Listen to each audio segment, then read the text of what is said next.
ಈ ವರ್ಷ ಮಳೆಗಾಲ ಆರಂಭಕ್ಕೂ ಮುನ್ನವೇ ಕರ್ನಾಟಕದಲ್ಲಿ ವರುಣನ ಅಬ್ಬರ ಹೇಳುತ್ತಿರದಾಗಿದೆ. ಈ ಬಾರಿ ಬೇಸಿಗೆ ಕಾಲದಲ್ಲಿ ವರುಣನ ಆರ್ಭಟ ಶುರುವಾಗಿದ್ದು ಈ ವರ್ಷ ಭಾರೀ ಮಳೆಯಾಗುತ್ತೆ ಎಂದು ಏಪ್ರಿಲ್ ತಿಂಗಳಲ್ಲೇ ಐಎಂಡಿ ಸೂಚನೆ ಕೊಟ್ಟಿತ್ತು. ಅದರಂತೆ ಈಗ ಮೇ ತಿಂಗಳಲ್ಲಿ ವಾಡಿಕೆಗಿಂತ ಅಧಿಕ ಮಳೆ ಸುರಿದಿದೆ. ಈ ಮಳೆಗೆ ಜನ ಇನ್ನೂ ಸುಧಾರಿಸಿಕೊಳ್ಳುವಷ್ಟರಲ್ಲೇ ಹವಾಮಾನ ಇಲಾಖೆ ಮತ್ತೊಂದು ಶಾಕಿಂಗ್ ವಿಚಾರವನ್ನ ಹೊರಹಾಕಿದೆ. ಮೇ ತಿಂಗಳಲ್ಲಿ ಬಿದ್ದ ಮಳೆ ಏನೇನೂ ಅಲ್ಲ, ಜೂನ್ ತಿಂಗಳಲ್ಲಿ ಮಳೆರಾಯ ಇನ್ನಷ್ಟು ತೀವ್ರ ಸ್ವರೂಪ ಪಡೆದುಕೊಳ್ಳಲಿದೆ ಎಂದು ಎಚ್ಚರಿಸಿದೆ. ವಾಡಿಕೆಗಿಂತ ಅಧಿಕ ಮಳೆಯಾಗಲಿದೆ ಎಂದು ಕೂಡ ಹೇಳಿದೆ.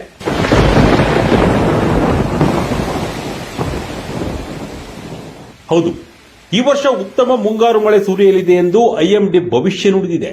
ಅದಕ್ಕೂ ಮುನ್ನ ಪೂರ್ವ ಮುಂಗಾರು ಮಳೆ ಕೂಡ ಹೆಚ್ಚು ಸುರಿಯಲಿದೆ ಎಂದು ಹವಾಮಾನ ಇಲಾಖೆ ಹೇಳಿತ್ತು. ಅದರಂತೆ ಬೇಸಿಗೆಯಲ್ಲೂ ಕರ್ನಾಟಕದಲ್ಲಿ ವರುಣ ಅಬ್ಬರಿಸಿ ಬೊಬ್ಬರಿದಿದ್ದಾನೆ. ಜೂನ್ 1ರಿಂದ ಸೆಪ್ಟೆಂಬರ್ 30ರವರೆಗೆ ಅಂದರೆ 4 ತಿಂಗಳ ಅವಧಿಯಲ್ಲಿ ವಾಡಿಕೆಗಿಂತ ರಾಜ್ಯದಲ್ಲಿ 852 ಮಿಲಿಮೀಟರ್ ಮಳೆಯಾಗಬಹುದು. ಆದರೆ ಈ ವರ್ಷ ಇದು 1000 ಮಿಲಿಮೀಟರ್ ವರೆಗೂ ಅಧಿಕವಾಗಲಿದೆ ಎಂಬ ಮುನ್ಸೂಚನೆ ಸಿಕ್ಕಿದೆ. ಜೂನ್ ತಿಂಗಳ 1ರಲ್ಲೇ ವಾಡಿಕೆಯಂತೆ 166.9 ಮಿಲಿಮೀಟರ್ ಮಳೆ ಸುರಿಯಬೇಕು. ಆದರೆ ಈ ವರ್ಷ 108ರಷ್ಟು ಹೆಚ್ಚು ಮಳೆಯಾಗುವ ಸಾಧ್ಯತೆ ಇದೆ. ಜೂನ್ನಲ್ಲಿ ದಾಖಲಾಗುತ್ತಿದ್ದ ಗರಿಷ್ಠ ಉಷ್ಣಾಂಶವು ತಗ್ಗುವ ಸಾಧ್ಯತೆ ಇದೆ. 2024ರಲ್ಲಿ ಭಾರತವು ಒಟ್ಟು 934.8 ಮಿಲಿಮೀಟರ್ ಮಳೆಯನ್ನು ಕಂಡಿತು.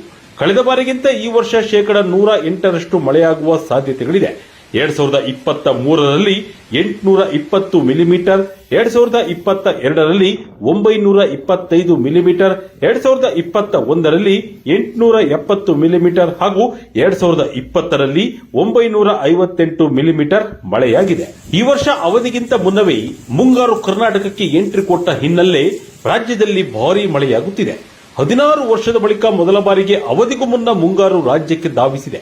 ಇನ್ನೊಂದು ಕಡೆ ಅರಬ್ಬಿ ಸಮುದ್ರದಲ್ಲಿ ವಾಯುಭಾರ ಕುಸಿತ ಹಿನ್ನೆಲೆ ಸೈಕ್ಲೋನ್ನಿಂದಾಗಿ ಮಳೆ ಮತ್ತಷ್ಟು ಚುರುಕುಗೊಂಡಿದೆ. ಹೀಗಾಗಿ ಮೇ ತಿಂಗಳಲ್ಲಿ ಭಾರೀ ಮಳೆಯಾಗಿದೆ. ಮಲೆನಾಡು, ಕರಾವಳಿ, ದಕ್ಷಿಣ ಒಳನಾಡು ಭಾಗದಲ್ಲಿ ವರುಣ ಅಬ್ಬರ ಹೆಚ್ಚಾಗಿದೆ. ಅಪಾರ ಪ್ರಮಾಣದ ಹಾನಿಗಳು ಉಂಟಾಗಿವೆ. ಕೆರೆ ಕಟ್ಟೆಗಳು, ನದಿಗಳು, ಡ್ಯಾಂಗಳು ಉಕ್ಕಿ ಹರಿಯುತ್ತಿವೆ. ಹೀಗಾಗಿ ಜೂನ್ನಲ್ಲಿ ಅತಿ ಹೆಚ್ಚು ಮಳೆಯಾಗಲಿದೆ ಎಂದು ಮುನ್ಸೂಚನೆ ಜನರಲ್ಲಿ ಆತಂಕ ಮೂಡಿಸಿದೆ. ಕರ್ನಾಟಕದಲ್ಲಿ ಇನ್ನು 2 ದಿನ ರೆಡ್ ಅಲರ್ಟ್. ಮಲೆನಾಡು ಭಾಗದಲ್ಲಿ ಬಿರುಸಿನ ಮಳೆ. ಕಳೆದ 1 ವಾರದಿಂದ ಬಿಟ್ಟು ಬಿಡದೆ ಸುರಿಯುತ್ತಿರುವ ಮಳೆರಾಯ ಕರಾವಳಿ ಹಾಗೂ ಮಲೆನಾಡು ಭಾಗದಲ್ಲಿ ಅವಾಂತರ ಸೃಷ್ಟಿಸಿದ್ದಾನೆ. ಮೊನ್ನೆಯಿಂದಲೂ ಕರಾವಳಿ ಭಾಗಕ್ಕೆ ರೆಡ್ ಅಲರ್ಟ್ ಘೋಷಣೆ ಮಾಡಲಾಗಿದೆ. ಮಂಗಳೂರು, ಉಡುಪಿ, ಕುಮಟಾ, ಉತ್ತರ ಕನ್ನಡದಲ್ಲಿ ಮಳೆ ರೌದ್ರ ನರ್ತನ ಮುಂದುವರೆದಿದೆ. ಮುಂದಿನ 2 ದಿನವೂ ಕೂಡ ರೆಡ್ ಅಲರ್ಟ್ ಇದ್ದು ಭಾರೀ ಮಳೆಯಾಗಲಿದೆ. ಮಲೆನಾಡಿಗೆ ಆರೆಂಜ್ ಅಲರ್ಟ್ ಘೋಷಣೆ ಮಾಡಲಾಗಿದೆ. ಜೂನ್ 1ರಿಂದ ಮುಂಗಾರಿನ ಅಸಲಿ ಮುಖ ಹೊರಬೀಳಲಿದ್ದು ಜನರಿಗೆ ಈಗಲೇ ಎಚ್ಚರಿಕೆ ನೀಡಲಾಗಿದೆ. ಪ್ರವಾಸರಿಗೆ ನಿರ್ಬಂಧ ವಿಧಿಸಲಾಗಿದೆ.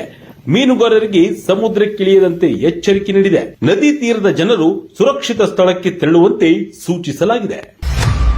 ಡ್ಯಾಂಗೆ ಒಳಹರಿವು ಹೆಚ್ಚಳ. ಕಳೆದ 2 ದಿನಗಳಲ್ಲಿ ಸುರಿದ ಭಾರೀ ಮಳೆಯಿಂದಾಗಿ ರಾಜ್ಯದ ಪ್ರಮುಖ ಜಲಾಶಯಗಳ ಒಳಹರಿವು ಹೆಚ್ಚಳವಾಗಿದೆ. ಕೊಡಗಿನಲ್ಲಿ ಭಾನುವಾರ 100 ಮಿಲಿಮೀಟರ್ ಮಳೆ ಸುರಿದಿದ್ದು ಕೆಆರ್ಎಸ್ಗೆ ಒಳಹರಿವು ಹೆಚ್ಚಿದೆ. ಒಂದೇ ದಿನ 3 ಅಡಿ ನೀರು ಬಂದಿದ್ದು ನೀರಿನ ಮಟ್ಟ 92 ಅಡಿ ಏರಿದೆ.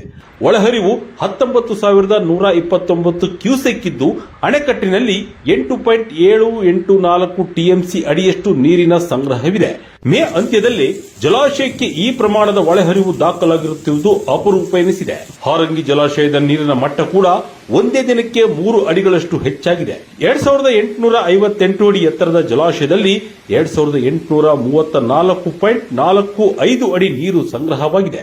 ಕಳೆದ 1 ವಾರದಲ್ಲಿ ಜಲಾಶಯದಲ್ಲಿ 1 ಟಿಎಂಸಿ ನೀರು ಸಂಗ್ರಹವಾಗಿದೆ. ಮಹಾರಾಷ್ಟ್ರದ ಉಜನಿ ಜಲಾಶಯದಿಂದ 25,000 ಕ್ಯೂಸೆಕ್ ನೀರನ್ನ ಹೆಚ್ಚುವರಿ ನೀರನ್ನು ಬಿಡಲಾಗುತ್ತಿದ್ದು ಭೀಮಾ ನದಿ ನೀರಿನ ಮಟ್ಟ ಏರಿಕೆಯಾಗುತ್ತಿದೆ. ಕೃಷ್ಣಾ ನದಿಯ ಒಳಹರಿವು ಹೆಚ್ಚಿದ ಕಾರಣ ಆಲಮಟ್ಟಿ ಜಲಾಶಯದ ಒಳಹರಿವು 48,000 ಕ್ಯೂಸೆಕ್ ಏರಿದೆ. ಮೈಸೂರು ಜಿಲ್ಲೆಯ ಕಬಿನಿ ಜಲಾಶಯದ ಒಳಹರಿವು 21,940 ಕ್ಯೂಸೆಕ್ಗೆ ಏರಿಕೆಯಾಗಿದೆ. ಸದ್ಯ ಜಲಾಶಯದಲ್ಲಿ 10.61 ಟಿಎಂಸಿ ನೀರು ಸಂಗ್ರಹವಾಗಿದೆ. ಕೊಪ್ಪಳ ಜಿಲ್ಲೆಯ ತುಂಗಭದ್ರಾ ಜಲಾಶಯದ ಒಳಹರಿವು 20,000 ಕ್ಯೂಸೆಕ್ಗೆ ಏರಿಕೆಯಾಗಿದೆ. ಒಟ್ಟಿನಲ್ಲಿ ಕರ್ನಾಟಕದಲ್ಲಿ ಮಳೆ ಅವಾಂತರಕ್ಕೆ ಜನರು ತತ್ತರಿಸಿ ಹೋಗುತ್ತಿದ್ದಾರೆ. ಮೇ ತಿಂಗಳಲ್ಲಿ ಅತಿ ಹೆಚ್ಚು ಮಳೆ ಸುರಿದಿದ್ದು ಜೂನ್ನಲ್ಲಿ ಇನ್ನಷ್ಟು ಮಳೆಯಾಗುತ್ತೆ ಎಂಬ ಮುನ್ಸೂಚನೆ ಜನರನ್ನು ಆತಂಕಕ್ಕೆ ತಳ್ಳಿದೆ. ಇನ್ನೆರಡು ದಿನಗಳಲ್ಲಿ ಜೂನ್ ತಿಂಗಳು ಬರಲಿದೆ. ಮುಂಗಾರು ಹೇಗೆ ಅಬ್ಬರಿಸಲಿದೆ ಎಂದು ಕಾದು ನೋಡಬೇಕಿದೆ.